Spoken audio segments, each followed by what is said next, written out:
আসসালামু আলাইকুম, কেমন আছো সবাই? আশা করছি ভালো আছো। আল্লাহর রহমতে আমিও ভালো আছি, আলহামদুলিল্লাহ। আজকে একটা মোয়া মাছের চচ্চড়ি বানাই আলু দিয়া। তো কীভাবে বানাইছিলাম সেটাই তোমার লগে শেয়ার করতেছি। ভালো লাগলে রেসিপিটা একটু সাপোর্ট করে যাবা, মানে লাইক করবা, শেয়ার করবা, কমেন্ট করবা, একটু সাপোর্ট করে যাবা যদি ভালো লাগে ভিডিওটা। তো এখানে দেখো আমি কড়াই রেখে দিছি ফুললাই। মোয়া মাছগুলি আমি আগে সাফ করে কাটতে ধুয়ে রেখে দেওয়া হয়েছে। আরেকজনে কাটা হয়েছিল, তাই আমি মোয়া মাছটি কাটা দেখাতে পারলাম না। তো এখানে আলু কুচি করে লইছি আর পেঁয়াজ কুচি করে লইছি, টমেটো লইছি, স্বাদ মতো নিমখ দিয়ে দিলাম, হলুদের গুঁড়া দিয়ে দিলাম, জিরা গুঁড়া দিয়ে দিলাম, ধনিয়া গুঁড়া দিয়ে দিলাম, মরিচের গুঁড়া দিয়ে দিলাম। যারা জাল খায় একটু বেশি করে দিতেও পারে মরিচের গুঁড়া। তো আমি কাঁচা মরিচ দিলাম, তো আমি অল্পই দিছি লাল মরিচের গুঁড়াটা। তো এখানে তেল দিয়ে হেরে সুন্দর মতে দিয়া দিছি কড়াইটার মধ্যে। এখন হয় যে এইগুলি মোয়া মাছ আমার বেলেগে কাটতে দিছিল, তাই আমি কাটাটা তোমার শেয়ার করতাম না। তখন একদম এগুলিরে সুন্দর মতো কেসলে লিতেছি, মানে যত মা খাইবা অতই স্বাদ হইব। এটা হাতে মাখা চরচড়ি আলু দিয়া, তো খুব সুন্দর করে আমি মাখাই লইছি। এটা যত এই টাইমে মাখাইবা অতই স্বাদ হইব।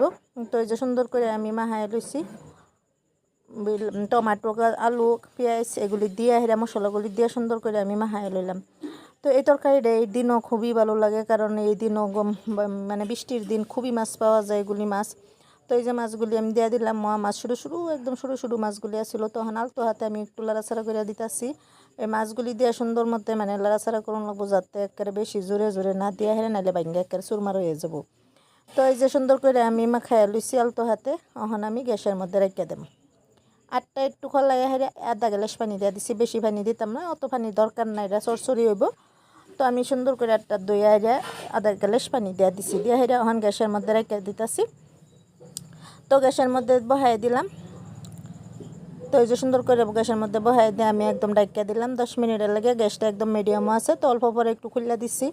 খুললা দিয়ে হেরে মানে আমি কাঁচামরিচ দেওয়া ভুলে গেছিলাম, তো আমি কাঁচামরিচগুলি দিয়ে দিলাম, দিয়ে হেরে একটু আলতো হাতে আবার লাড়াচাড়া করে দিয়ে আবার সুন্দর করে ডাইকা দিলাম, একদম পানি শুকাই এলাম। চরচড়ি হইব তো পানি শুকানি লাগবো। তো এই যে দেখো পানিটা একদম শুকাই গেছে, আর অল্প সময় রান্না করলেই হয়ে পড়লো। তো এই যে সুন্দর করে আমার তরকারিটা হয়ে পড়তেছে। এগুলি মাছ এই দিনও খুবই পাওয়া যায়, আর খাইতেও খুবই দারুণ লাগে এই মাছগুলি। বড় মাছের থেকে আমার কাছে খুব ভালো লাগে সরু মাছ খায়া। তো এই যে সুন্দর করে আমার তরকারিটা হয়ে পড়ছে, নামায় করে একটু দেখাই দিই, আর আমি একটু খাওয়া লওয়ার পর্ব কাজটা আরম্ভ করে দিই। তো এই যে দেখো মাছগুলি আমার নামায় লইছি বাড়ির মধ্যে। কত সুন্দর লাগতেছে না তরকারিটা, আর দারুণ হয়েছিল খাইতে। তো খুবই স্বাদ লাগে এবার হাতে মাখা মানে আলু দিয়ে চরচড়ি মোয়া মাছের। তো এই যে দেখো নামায় হেরে আমি করে দেখাই দিছি, একটু নিয়ে আমি খাওয়া দাওয়ার একটু ভিডিও করছিলাম।